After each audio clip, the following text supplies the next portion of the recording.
Thanks a lot, Chad. Well, nearly 1 year ago, thousands of homes across Siouxland were damaged or destroyed by flooding. Tonight, we begin a two-night special. KMAC 14's Olivia Wilmson shows us how one couple faced the destruction of their dream home and then cancer.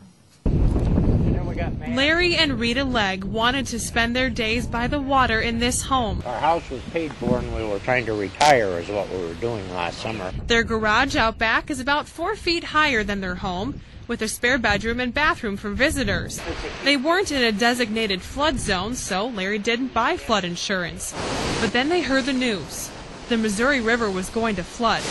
Big time. 30 feet above the water, flooding never crossed their minds. Without flood insurance, they turned to their friends and neighbors to make the move. They came in and we totally loaded up all of our belongings out of the house, and that's now stored in 2 different states, a couple different counties, and when we want to find shoes, it's either in Hubbard or Hinton or somewhere in between. Then the water started rising, but the help didn't come fast enough. Even the Corps engineer spent time and money doing dikes and everything down in South Sioux that nobody ever come out here to offer help. Larry and his crew did a little neighborhood engineering, tin berms, sandbags, and loose sand on top of plastic.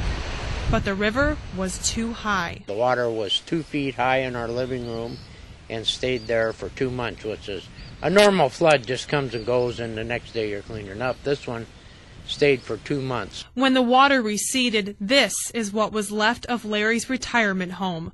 Floor to ceiling covered with mold. They advised us the only way to fix it would be to strip it down to the 2x4s and treat them for mold and then seal the wood after that, and then we could do construction again. But you know, the cost of doing that is really not worth the effort. Facing a dire financial situation with his house, Larry's bad news got even worse. I ended up with colon cancer and they took out about 1 foot of my colon, and right now we're doing chemo and radiation both. From November to January, Larry had 5 operations. And then, after we got done with the operations, we had a German Shepherd that was 13 years old, and she died.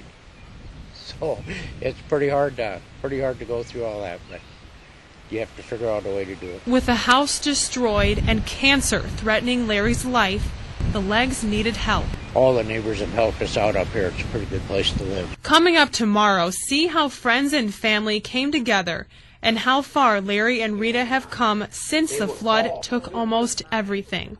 Olivia Wilmson, KMAC 14 News.